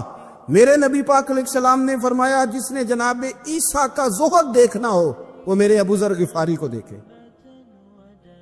ان کو دیکھے، یہ دنیا میں جناب عیسیٰ کے زہد کے مطابق چلتے پھرتے ہیں، ساری زندگی دولت کو مال کو پسند نہیں کیا۔ جہاں رہتے تھے ایک گورنر صاحب نے 300 دینار تحفے میں بھیجے، تو ایک ہوتا ہے نا بندہ کہتا نہیں نہیں ضرورت نہیں، اور حضور سید عالم صلی اللہ علیہ وسلم نے حضرت عمر سے فرمایا تھا جو خود بخود آ جائے وہ قبول کر لو اللہ کی طرف سے۔ لیکن ان کا رنگ فقیری والا تھا اور تھوڑا انوکھا تھا۔ 300 دینار آئے تو فرمانے لگے اسے جا کے کہو تمہیں کوئی اور بندہ نہیں ملا دھوکہ دینے کے لیے، میرے گھر ہی مال بھیج دیا ہے۔ فرمانے لگے میرے پاس گدھا ہے سواری کرنے کے لیے، میرے پاس بکریاں ہیں دودھ پینے کے لیے، میرے پاس ایک چادر اضافی ہے سامان میں سے، میں تو ڈرتا ہوں کہ رب کہیں اس چادر کے بارے میں سوال نہ پوچھ لے، اور تم ہو کہ میرے پاس یہ لے کے آئے ہو۔ حضرت عثمان غنی کے پاس جا کے کہا کرتے کتنا لوگوں کے پاس پیسہ آ گیا ہے، ہر بندے کے گھر میں مال ہے، یہ کیا ہو رہا ہے، لوگوں سے کہیں خرچ کرے غریبوں پہ۔ عثمان غنی فرمانے لگے تمہیں تو خوش ہونا چاہیے کہ میرے دور میں لوگ خوشحال ہو گئے۔ آپ فرمانے لگے نہیں، وہ والا رنگ زیادہ بہتر ہے جو مدینے والے نے اختیار فرمایا، کیونکہ کچا رنگ للاری والا چڑھدا تے لیندا رہندا عشق تیرے دا رنگ محمد، جدوں چڑھ جائے پھر نہیں لیندا۔ آپ کی طبیعت کے اندر دولت سے بیزاری، حضرت ابو درداء، حضرت ابو موسیٰ اشعری، حضرت ابو ہریرہ رضی اللہ تعالی عنہ، یہ سمجھ لیں ان کے کلاس فیلو تھے، ان کے ساتھ پڑھا تھا انہوں نے۔ حضرت ابو ذر غفاری ان پر بھی جلال کرتے. آپ یقین کریں کہ طبیعت نا ایسے کیف میں آ گئی ان کو پڑھ کے. ان کو پڑھا جب کچھ دنوں سے تو کچھ انوکھا، یہ انوکھی وضع ہے، سارے زمانے سے نرالے ہیں. یہ بندے کون سی بستی کے یا رب رہنے والے، یہ کس طرح کے لوگ ہیں، کیا سوچ ہے. حضرت ابو دردہ رضی اللہ تعالیٰ عنہ کے گھر کے قریب سے گزرے تو حضرت ابو دردہ مکان بنا رہے تھے. کیا جملہ کہا، تڑپ گئی روح. فرمانے لگے ابو دردہ تجھ سے مجھے یہ امید نہیں تھی یار. فرمایا کیا ہوا؟ فرمانے لگے اب تیرا مکان بنانے کے لیے بھی اللہ کے بندوں کی پشتوں پر اینٹیں رکھی جائیں گی. تیرا مکان بنانے کے لیے رب کے بندوں کی پشتوں پر اینٹیں تیرے لیے. حضرت ابو دردہ نے گردن جھکا لی. فرمایا یار جہاں تو ہے نا تو بالکل ہی ٹھیک کہتا ہے. کیوں؟ میرے نبی پاک صلی اللہ علیہ وسلم نے فرمایا اس زمین کے اوپر اور آسمان کے نیچے ابو ذر غفاری سے سچا بندہ کوئی نہیں، ان سے زیادہ سچا کوئی نہیں. فرمایا تو ٹھیک کہتا ہے یار، صحیح کہتا. حضرت ابو موسیٰ اشعری رضی اللہ تعالیٰ عنہ کو گورنر بنا دیا گیا عراق کا. اب حضرت ابو موسیٰ اشعری صحابہ میں ایک بڑے جلیل القدر صحابی ہیں، اور ان کی عظمتیں، رفتیں، بلندیاں کیا کہنا، بڑی گہری دوستی تھی. لیکن جب وہ گورنر بن گئے نا تو آپ نے فرمایا بس بھائی اب تو نے عہدہ لے لیا ہے، یہ بندے کو ٹھیک نہیں رہنے دیتی چیزیں، اب تو عہدے میں چلا گیا. بڑی مدت کے بعد ملاقات ہوئی حضرت ابو موسیٰ اشعری کے ساتھ. وہ دوڑ کے آئے حضرت ابو ذر غفاری کے گلے ملنے، میرا بھائی میرا بھائی. فرمایا پیچھے ہٹ جا، میں نہیں تیرا بھائی، تو گورنر ہے، میں غریب آدمی ہوں، اپنا کام کر. پھر دوڑ کے آئے. فرمایا ابو ذر تو میرا بھائی ہے یار، اکٹھے پڑھتے تھے حضور. فرمایا نہیں جا، تو نہیں میرا بھائی. پھر آئے. جانتے تھے نا یہ سچا بندہ ہے، یہ سچا بندہ ہے، یہ تقریروں والا نہیں، صرف وعظوں والا نہیں، اس کے اندر بھی بڑی سچائی ہے. قریب آئے، آ کے کہا یار تو میرا بھائی ہے، میرے سینے لاگ. فرمانے لگے تو تیسری بار آیا ہے، مومن ہے، میں منہ نہیں موڑ سکتا، پر پہلے مجھے بتا گورنر بننے کے بعد تو نے مکان کتنے بنائے، باغ کتنے لگائے، چکیاں کتنی لگائی، کتنے تو نے چیزیں بنائی ہیں، پہلے بتا. تو ابو موسیٰ اشعری نے ان کا ہاتھ پکڑا، رونے لگے. کہنے لگے جس محبوب سے تو نے تربیت لی ہے میں بھی انہی کا نوکر ہوں، جن کپڑوں میں میں عراق گیا تھا میرے آج بھی وہی ہے. یار کیا بات کرتا ہے تو، میرے وہی ہیں. مجھے بتا اگر یہ عہدے خدمت کے ہم نہیں لیں گے تو پھر کیا ظالموں کو دیں گے، غیروں کو دیں گے؟ نہ کر، کچھ نہیں بنایا. حضرت سیدنا ابو موسیٰ اشعری رضی اللہ تعالیٰ عنہ روئے، اور جب کہا نا کوئی شے نہیں میرے پاس تو فرمایا اچھا چل آ جا، پھر سینے لگ جا، تو واقعی میرا بھائی ہے. پھر حضرت ابو ذر غفاری نے محبت فرمائی. وہ درویشی، وہ فقیری، وہ سادگی، وہ نورانیت، وہ دل کے ساتھ اندر. ہمارے تو بہت سارے لوگ ہیں جو کہتے ہو کہاں لے جانا ہے مال، کیا ضرورت ہے مال کی، ہر وقت مال کی مخالفت کرتے، لیکن دل ان کا کہتا ہے کہ آئے صحیح، کسی طریقے سے پہنچے صحیح. حضور نے فرمایا بعض لوگوں کی زبانیں شہد سے زیادہ میٹھی، دل بھیڑیے سے زیادہ خطرناک. اوپر سے کہہ کچھ رہے ہیں، اندر حالات کچھ اور ہیں. لیکن حضرت ابو ذر غفاری رضی اللہ تعالیٰ عنہ دوری دولت سے، آپ فرماتے کیوں ہیں لوگوں کے پاس مال، کس لیے اتنا مال جمع کیا ہے؟ کیا ساری غریبی ختم ہو گئی ہے، غربت مٹ گئی ہے ساری؟ کیوں لوگ مال بناتے ہیں؟ ایک اور آپ کی کلاس فیلو تھے جو بصرے کے گورنر بنے، عبداللہ بن عامر رضی اللہ تعالیٰ. ایک صاحب سے ملاقات ہوئی، جناب نافع تائی ان کا نام تھا. تو ابو ذر غفاری سے وہ بڑے شوق سے ملنے آئے، حضور کے صحابی سمجھ کر کے. فرمایا کہاں کے رہنے والے ہو؟ کہا میں تو بصرے کا رہنے والا ہوں. فرمایا وہاں میرے ایک کلاس فیلو ہیں عبداللہ بن عامر. کہا وہ تو آج کل گورنر ہیں. فرمایا میرا ایک پیغام دے دو گے اس کو جا کے؟ کہا حضور دے دوں گا. فرمایا اس سے جا کے کہنا تو گورنر بن کے بھی زندہ ہی ہے، اور میں پانی کا پیالہ پیتا ہوں، کھجور کھاتا ہوں اور رب کی عبادت کرتا ہوں، میں بھی تو زندہ ہی ہوں نا، تو بھی زندہ ہی ہے، اس سے آگے کچھ نہیں ہے۔ اور میں کھجور کھاتا ہوں، پانی کا پیالہ پیتا ہوں، میں بھی تو زندہ ہوں نا۔ اللہ اکبر۔ نافع تائی کہتے ہیں اس پیغام کی سمجھ نہیں آئی، لیکن میں لے کے گیا۔ عبداللہ بن عامر سے میری ملاقات ہوئی تو میں نے کہا جی ایک پیغام دینا ہے، تو انہوں نے کچھ توجہ نہیں کی۔ جب میں نے بتایا نا کہ حضرت ابو ذر غفاری کا پیغام ہے تو ان دونوں آنکھیں کھول دی، کہنے لگے جلدی بتاؤ انہوں نے کیا کہا ہے۔ فقر اور درویشی کے رستے پہ چلنے والوں کے امام سیدنا ابو ذر غفاری نے کیا کہا ہے؟ تو کہتے ہیں مجھے پاس بٹھا لیا، شفقت فرمائی، کہنے لگے اب بتاؤ انہوں نے کیا کہا ہے۔ تو عرض کرنے لگے انہوں نے کہا ہے کہ تو گورنر ہے، تو بھی زندہ ہے، اور میں کھجور کھاتا ہوں، پانی پیتا ہوں، رب کو یاد کرتا ہوں، میں بھی تو زندہ ہی ہوں نا۔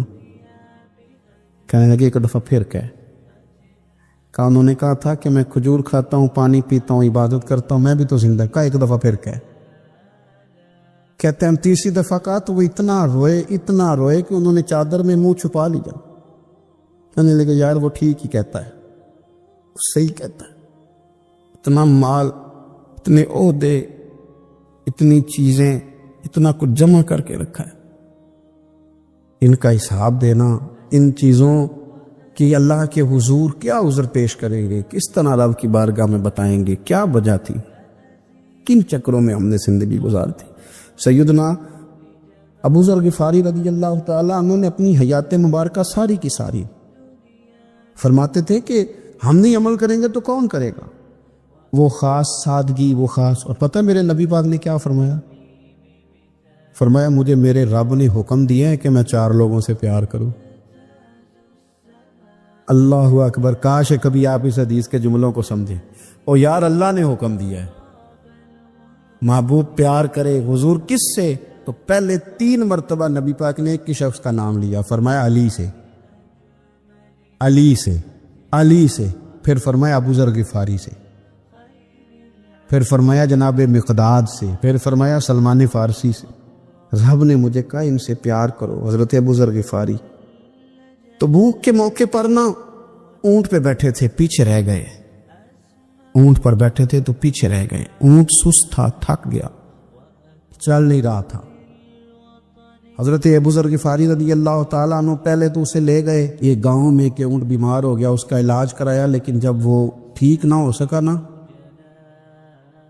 تو اونٹ وہیں چھوڑ دیا۔ حضور صلی اللہ علیہ وسلم کے پیچھے ضرور پہنچنا ہے میدان تبوک میں، تو جو سامان تھا وہ سارا پشت پہ رکھا اور اکیلے ہی چل دیے، تنے تنہا اور پیدل۔ سامنے سے گرد اڑتی ہوئی نظر آئی تو لوگوں نے کہا حضور پتہ نہیں کون آیا ہے۔ فرمایا تمہیں نہیں پتہ، مجھے تو پتہ ہے نا، ابو ذر غفاری آیا ہے، ابو ذر غفاری آئے۔ پھر حضور نے فرمایا یمشی واحدہ و یموت واحدہ و یبعث واحدہ، فرمایا یہ تنہا چلتے ہیں، یہ تنہا ہی دنیا سے جائیں گے، تنہا ہی اٹھائے جائیں گے، تنہا چلتے ہیں، تنہا ہی دنیا سے جائیں گے، انتقال تنہا ہی اٹھائے جائیں گے۔ یہ بہت زیادہ سختی کرنے لگے صحابہ پہ، بہت زیادہ۔ تو حضرت عثمان غنی رضی اللہ تعالیٰ عنہ نے فرمایا کہ آپ اپنے مزاج کے لحاظ سے تو درست ہیں، پر جو چیز آپ طاری کرنا چاہتے ہیں جب شریعت گنجائش دیتی ہے تو آپ کیوں اتنی سختی فرماتے ہیں؟ تو فرمانے لگے ٹھیک ہے پھر مجھے ربضہ جانے کی اجازت دے دو۔ ربضہ ایک بستی تھی، جنگل تھا، وہاں کوئی آتا جاتا نہیں تھا، اسی کسے دے کچھ نہیں جلا گتے کہ نہ کچھ ہڈا تردی۔ حضور نے کہا تھا نا یمشی واحدہ، کیلا جلے گا، ربضہ چلے گیا۔ حضرت سیدنا عثمان غنی نے کہا یہ کچھ بکریاں لے جاؤ، دودھ پی لیا کرنا۔ فرمایا عثمان مجھے مال کی تو ضرورت پہلے دن سے ہی کوئی نہیں، مجھے تو رب رسول کی ضرورت ہے، ان کی کرم نوازیاں میرے ساتھ رہتی ہیں۔ تشریف لے گئے، وہاں تنہا کھجور کے خشک ٹکڑے کھاتے، عبادت کرتے، اللہ کو یاد کرتے۔ بڑے بڑے لوگوں نے آ کے کہا کہ ابو ذر آپ کی بڑی شان ہے، ہمارے ساتھ چلیں۔ فرمایا چھوڑو، کہاں منشور ہم اور کہاں ہنگامے محبت کے، ایک حجرے میں رہتے ہیں خدا کو یاد کرتے ہیں۔ ضرورت کوئی نہیں، جہاں ہوں نا وہاں میں ٹھیک ہوں، حاجت نہیں۔ تبن بڑے جلالی تھے، زاہد مزاج تھے، فرماتے تھے کہ جو تمہاری ضرورت سے زیادہ ہے وہ سارا صدقہ کرو۔ کنز کے معاملے میں ان کا رویہ یہ تھا، صرف حضرت صدیق اکبر کو کچھ نہیں کہا انہوں نے، باقی حضرت عمر جیسے آدمی کو بھی کھڑا کر کے کہہ لیتے تھے یہ مال کیوں رکھا ہوا ہے خزانے میں، بانٹتے کیوں نہیں سارا؟ اور جناب عثمان غنی رضی اللہ تعالیٰ عنہ کے ساتھ تو باقاعدہ کئی دفعہ اس موضوع پر گفتگو کی۔ وہ کہتے تھے کہ جب اللہ کہتے ہیں قرآن میں کہ مال دولت جمع نہیں کرنی، تو وہ جو لوگ تھے وہ بھی بڑی شانوں والے تھے، وہ کہتے تھے کہ اللہ نے جب زکوٰۃ فرض کی تو مال جمع ہوتا ہے تو زکوٰۃ فرض ہوتی ہے نا، یا فطرانے کا کہا تو مال ہوتا ہے تو فطرانہ آتا ہے نا۔ تو آپ جو کہہ رہے ہیں وہ ٹھیک ہے، پر آپ اعلیٰ بات کر رہے ہیں تقوی کی، سارا بانٹو۔ تو حضرت ابو ذر غفاری کہتے تھے چلو ٹھیک ہے تمہاری بھی بات مان لیتا ہوں، پر یہ بتاؤ مدینے والے کا اپنا طریقہ کیا ہے؟ کہ بھئی حضور کا طریقہ تو وہی ہے جو آپ بتا رہے ہیں۔ تو فرمانے لگے پھر اس رستے نہ چلیں جو رستہ مدینے والے رسول کا ہے، اور حضور سے نبی پاک سے عشق کرتے بڑا کھل کے۔ یہ صحابہ صفہ میں سے تھے، کلمے پڑھنے کے بعد چونکہ طبیعت جلالی تھی تو حضور نے بھیج دیا، فرمایا واپس جاؤ اپنے قبیلے میں تبلیغ کرو۔ واپس گئے، بھائی کو مسلمان کیا، والدہ کو مسلمان کیا، قبیلہ سارا مسلمان کیا، وہیں رہے۔ ہجرت مدینہ کے بعد آئے تبوک کے موقع کے قریب، اور حضور نے صحابہ صفہ میں رکھ لیا، نوکری کرتے مدینے والے رسول کی، دلیر آدمی تھے، بڑا قبیلہ تھا، پر ڈیوٹی کرتے، ڈیوٹی خدمت کرتے۔ ایک بیٹا تھا زار اس کا نام تھا، اس کی ڈیوٹی لگائی تم نے میرے نبی پاک کے اونٹ چرانے، ڈاکو آئے تو صاحبزادہ اونٹوں کی اونٹنیوں کی حفاظت کرتے شہید ہو گیا۔ اور یہ انوکھا بندہ ہے جس نے شرط لگائی تھی کہ میں نے کالی سیاہ رنگ کی عورت سے شادی کرنی، انوکھا بندہ ہے۔ ایک بیٹی تھی ایک بیٹا، بیٹا شہید ہو گیا، بیوی سے کہا تم نے نبی پاک کے گھر میں خدمت کرنی ہے، حضور کے گھر والا، اور میں نبی پاک کی نوکری کروں گا۔ حضور کی خدمت کرتے، ہر وقت خدمت میں رہتے، اور حضور جب آتے نا، صحابہ صفہ میں یہ شامل تھے جو لوگ دین سیکھتے، حضور جب آتے تو سب سے پہلے آ کے حضرت ابو ذر غفاری کا پوچھتے، بلائیں، اور جب بات کرتے حضور تو بار بار ان کو مخاطب کر کے بات کرتے۔ حضرت ابو ذر غفاری رضی اللہ تعالیٰ عنہ کا نبی پاک سے اتنا پیار کہ ہماری بھی مشکل حل کر دی۔ ابو داؤد شریف میں موجود ہے، ایک دن کہنے لگا یا رسول اللہ صلی اللہ علیہ وسلم، اگر کوئی بندہ کسی سے پیار بڑا ہی کرے پر اس جیسے عمل نہ کر سکے، کوشش کرے کرنا، لوگ ہمیں کہتے ہیں نا جی پیار بڑا، عمل بھی تو کرو نا، بھی کرنا چاہیے، پر انسان ہے نا، غلطی بھی تو ہو ہی جاتی ہے۔ اب ہم عمل نہیں کر سکتے تو تم ہمیں پیار بھی نہیں کرنے دو گے، مہربانی کرو پیار تو کرنے دو نا۔ حضرت ابو ذر غفاری نے کہا، ابو داؤد شریف میں موجود ہے، یا رسول اللہ صلی اللہ تعالی علیہ وآلہ وسلم، حضور پیار بڑا کرے پر ان جیسے عمل نہ کرے تو حکم کیا ہے؟ تو حضور نے فرمایا پیار سچا کرے، اللہ قیامت کے دن جس سے محبت کرے گا نا اس کے ساتھ ہی دونوں کو اکٹھا فرما دے گا۔ تو حضرت ابو ذر نے فوراً کہا، حضور پھر مجھے آپ سے بھی بڑا پیار ہے، رب سے بھی بڑا پیار ہے۔ فرمایا فکر نہ کرنا، جنت میں اکٹھے ہی جائیں گے۔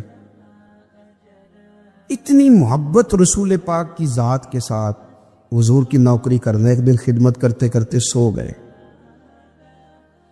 حضور مسجد میں آئے پتہ کرنے کہ ابو ذر آرام کر رہا ہے، یہ بھی مزہ ہوتا ہے۔ خیال رکھنا اپنے درویشوں کا، کیا کھایا کیا پیا کہاں سوئے۔ حضور رات کو آئے، یہ سوئے ہوئے، فرماتے ہیں حضور نے میرا انگوٹھا ہلایا، میں اٹھ کے بیٹھ گیا، حضور بھی میرے پاس بیٹھ گئے، اور میں ابو ذر بڑا پیار کرتے ہو، سونے آپ کو پتہ ہی ہے، کہ یار تو بڑی نوکری کرتا ہے، ایک دن وہ بھی آئے گا جس دن تجھے میری مسجد اور میرے شہر سے جانا پڑے گا، پھر کیا کرو گے؟ پر اس کی حضور کسی کی طاقت ہے مجھے آپ کے شہر سے نکالے، میں تلوار نکال لوں گا۔ نبی پاک نے فرمایا تلوار نہ نکالنا، جہاں تمہیں بھیجا جائے چپ کر کے چلے جانا۔ حضور کب تک؟ فرمایا جب تک اللہ تیری اور میری ملاقات نہیں کرا دیتا، یعنی وصال تک۔ یہ واحد شخص ہیں کہ حضور کے وصال ظاہری کا وقت آ گیا تو فرمایا کوئی میرے ابو ذر کو بلاؤ. جب یہ آئے تو حضور لیٹے ہوئے تھے, یہ جھکے نبی پاک کی طرف, حضور میں حاضر ہو تو حضور نے پکڑ کے سینے کے ساتھ لگا لیا. سخت ہو جاتے ہیں دل جب آپ مشینوں کی زندگی میں زندہ رہتے ہیں. دل نرم کیسے ہوتے ہیں؟ میرے نبی پاک نے فرمایا یتیم کے سر پہ ہاتھ پھیر, رب تیرا دل نرم کرے گا. اگر زنگ لگ جائے دل کو تو اللہ کا ذکر کر, قرآن پاک کی تلاوت کر, اللہ تیرے دل کو نرم کر دے گا. اور پھر فرمایا کہ اگر دل سخت ہو جائے تو موت کو یاد کر, تیرا دل نرم ہو جائے گا. اچھوں کی صحبت اختیار کریں تو دل نرم ہو جاتا ہے. قبروں کی زیارت کریں, جائیں کبھی اپنے شہر کے قبرستان میں, غور کریں کہ وہ چودھری صاحب لیٹے ہیں, یہ علامہ صاحب لیٹے ہیں, وہ فلاں بہت بڑے افسر لیٹے ہیں, وہ دیکھو وہ میرا عزیز لیٹا ہے. وہ ہارون رشید نے کہا حضرت داؤد تائی سے نصیحت کر دیں تو فرمانے لگے باپ کدھر ہے تیرا؟ کہا حضور قبرستان میں, اماں قبرستان میں, دادا نانا بڑے بھائی سب قبرستان. فرمایا میں کیا نصیحت کروں؟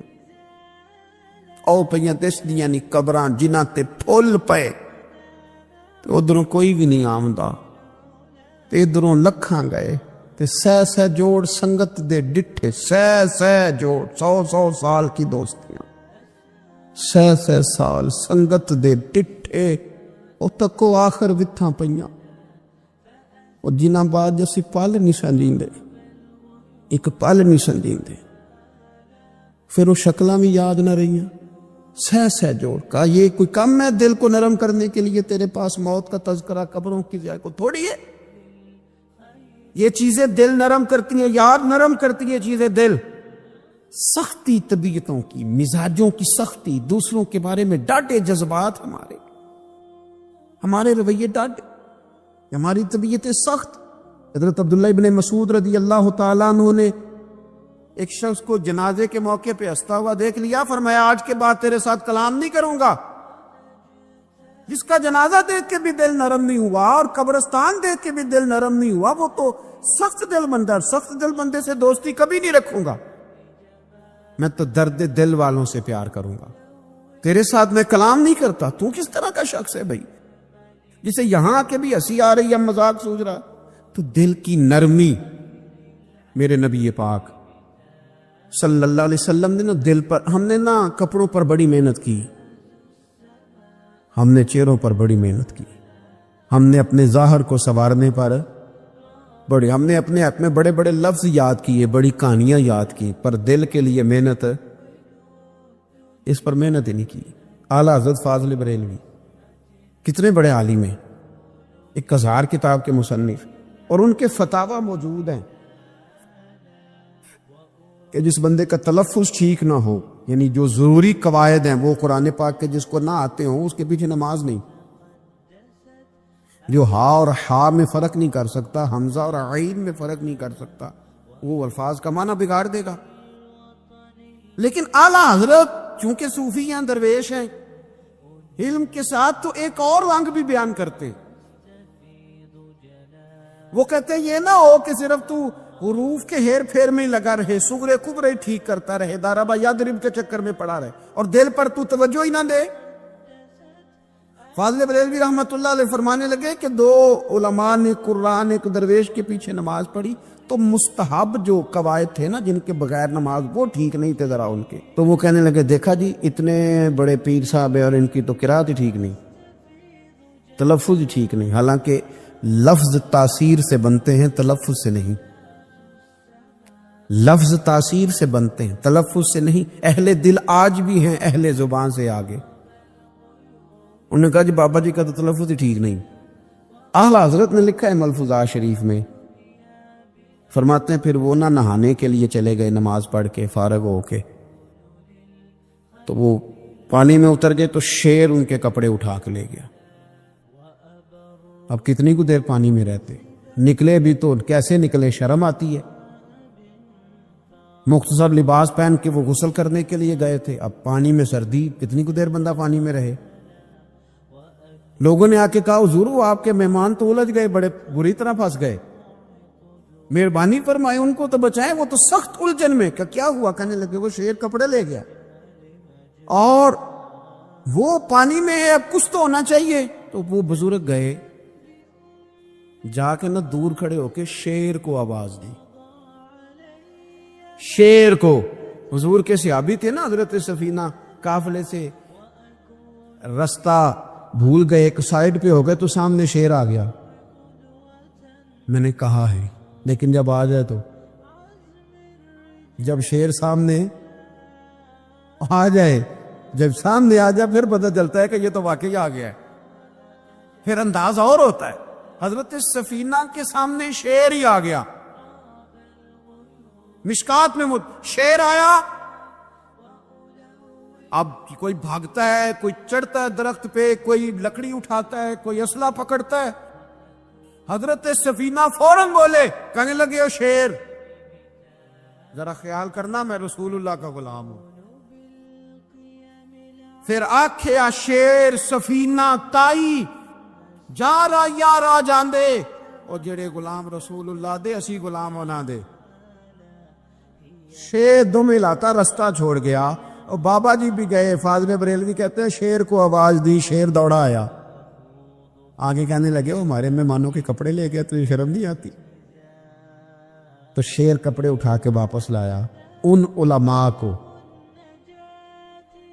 حضرات علماء کو کپڑے پیش کیے۔ جب ان کو پیش کیے تو پیش کرتے ہی وہ بزرگ پھر فرمانے لگے، کہنے لگے مولانا تم نے لفظ سیدھے کیے ہیں، میں نے دل سیدھا کیا ہوا ہے۔ تم نے محنت کر کے نہ لفظ ٹھیک کیے ہیں، لیکن میں نے دل ٹھیک کیا ہے۔ دل پاک ہوئے تے پاک ہی ملدا ہے، تے بنا پاکوں پاک نہیں ملدا۔ سارے جسم دے دھوون نالوں ایک ٹکڑا دھولا ہے دل دا۔ حضرت سلطان باؤ رحمت اللہ علیہ فرمانے لگے، دل کالے نالوں منہ کالا چنگا، دل کالے نالوں منہ کالا چنگا، جے کوئی رمز پچھانے۔ اگر کسی کو بات کی سمجھ آئے تو دل نہیں سیاہ ہونا چاہیے، منہ ہو بھی جائے تو کام چل جاتا ہے۔ تو اپنے دل کی صفائی پر دیکھیں، میرے نبی پاک علیہ وسلم نے ارشاد فرمایا کہ رب نہ تمہارے مال دیکھتا ہے نہ چہرے دیکھتا ہے، رب تو تمہارا دل دیکھتا ہے۔ اور امام غزالی حدیث لائے ہیں، حضرت عمر فاروق رضی اللہ تعالیٰ عنہ فرماتے ہیں کسی نے حضور صلی اللہ علیہ وسلم سے پوچھا کہ رب آسمانوں میں کہ زمینوں میں؟ جلوے تیری ذات کے کو بکو ہیں، جدھر دیکھتا ہوں ادھر تو ہی تو ہے۔ اللہ زمینوں میں کہ آسمانوں میں؟ تو حضور فرمانے لگے رب تو بندہ مومن کے دل میں رہتا ہے، اللہ تو مومن کے دل میں ہے۔ مومن کے دل میں کتنا بڑا ہے وہ دل جس میں رب ہے، رب کی یاد ہے، رب کی محبت ہے۔ اس لیے حضرت عمر فرمایا کرتے تھے میں نے دل کی آنکھوں سے اپنے مالک کی زیارت کی ہے۔ اور اقبال نے شاید اسی لیے مشورہ دیا تھا کہ دل بینا بھی کر خدا سے طلب، آنکھ کا نور دل کا نور نہیں۔ اللہ سے آنکھوں والا دل مانگ، اندھا نہ ہو جائے کئی طرح دل۔ دل بینا بھی کر خدا سے طلب، آنکھ کا نور دل کا نور نہیں۔ عزیز بھائی اللہ کے جلوے، لیکن ایک بات ذہن میں رکھنا، کسی گلاس میں تھوڑی سی غلاظت ہو نا، دودھ تو دور رہا، شہد تو دور رہا، اس میں کوئی پانی بھی نہیں پیتا۔ تھوڑی سی غلاظت ہو اور آپ کی آنکھوں کے سامنے وہ غلاظت دھل بھی گئی، صاف بھی ہو گئی، شرعی تقاضے پورے ہو گئے، پھر بھی کچھ لوگ کہتے ہیں میری طبیعت نہیں مانتی،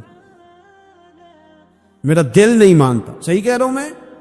او بھائی اتنی سی غلاظت گلاس میں تھی اور سادہ پانی نلکے کا، تو اس میں پینا پسند نہیں کرتا، اور اگر دل غلاظت سے بھرا ہو تو رب کی محبت وہاں آئے گی،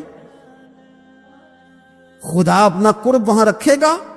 کسی سے جلنا، کسی سے حسد کرنا، کسی کے بارے میں عداوت رکھنا، کچی بولیاں بولنا۔ اور اب تو اتنا عجیب حال ہو گیا، جماعتیں جماعتوں کے بارے میں برا خیال کرتی، خانقاہ اور آستانوں کا یہ حال ہے کہ سبق پڑھایا جاتا ہے دوسرے کے خلاف، بس ہم ٹھیک ہیں، یہ تصوف ہے کہ میرا تو ٹھیک ہے؟ طریقت تو یہ تھی کہ میں ٹھیک نہیں، باقی سارا زمانہ ٹھیک ہے۔ تو کس چکر میں پڑا ہوا ہے؟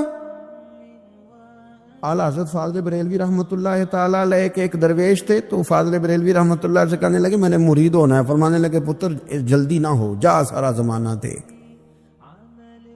اگر کچھ میری طرح کا مل گیا، مجھ سے بہتر مل گیا تو پھر میرے ساتھ وعدہ کر وہیں رہ جانا، ہاں اگر تیرے خیال میں نہ ملا تو پھر آنا، جا گھوم زمانہ دیکھ۔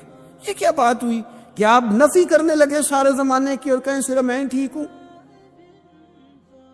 فقط میں ہی ٹھیک ہوں، یہ طریقت ہے؟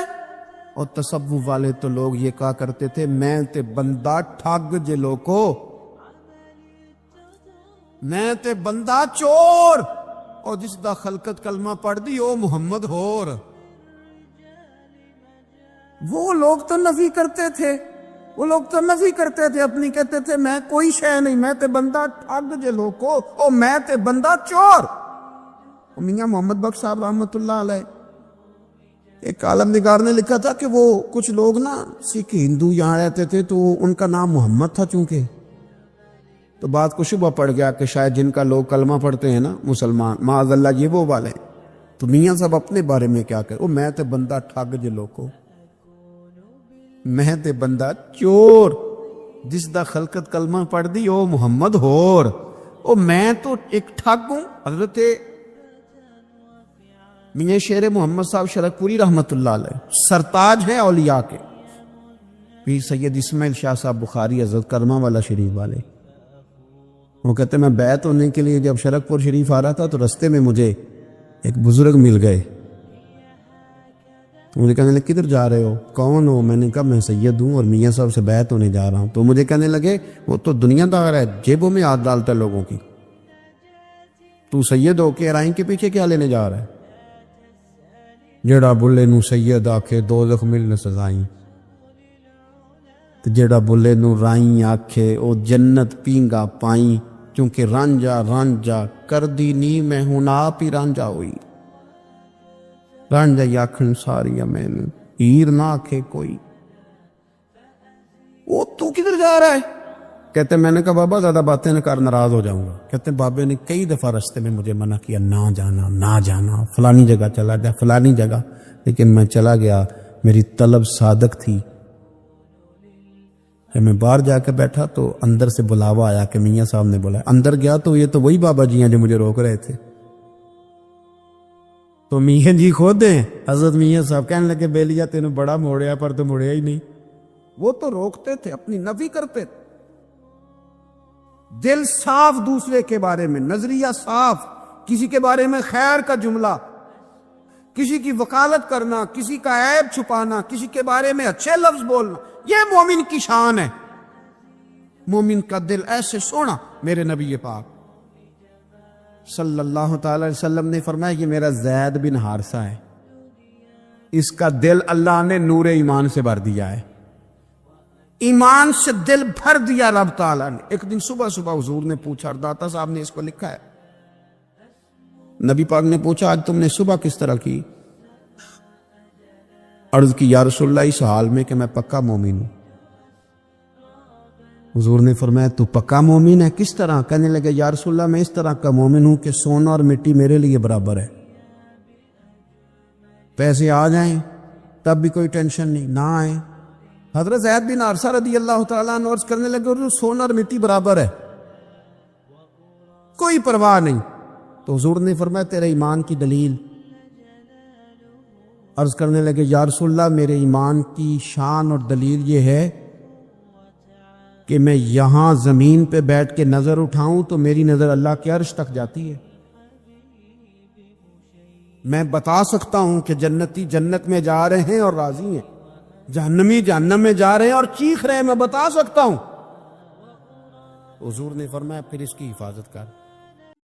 گونگٹ اولے نالک سجنا، گونگٹ اولے نالک سجنا، میں مشتاق دیدار دیہاں گونگٹ اولے نا لک سجنا گونگٹ اولے نا لک سجنا تیرے باجے دیوانی ہوئی تو کا کر دے لوک سبوئی تیرے باجے دیوانی ہوئی تو کا کر دے لوک سبوئی جے کر یار کرے دل جوئی جے کر یار کرے دل جوئی میں تا فریاد پکار دیہاں گونگٹ اولے نا لک سجنا گونگٹ اولے نا لک سجنا میں مشتاق دیدار دیہاں گونگٹ اولے نا لک سجنا مفت وکاندی جاندی باندی مل ماہی جند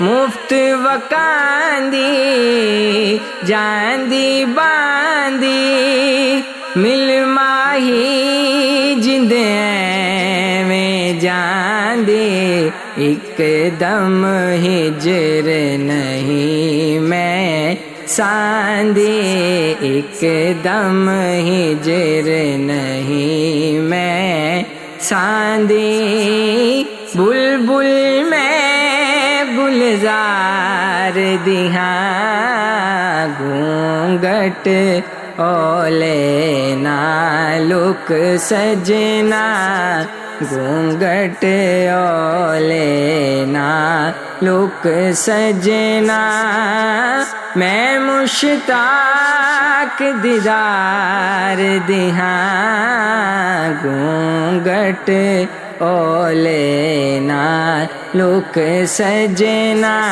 گونگٹ اولے نا لک سجنا میں مشتاق دیدار دیہاں گونگٹ اولے نا لک سجنا گونگٹ اولے نا لک سجنا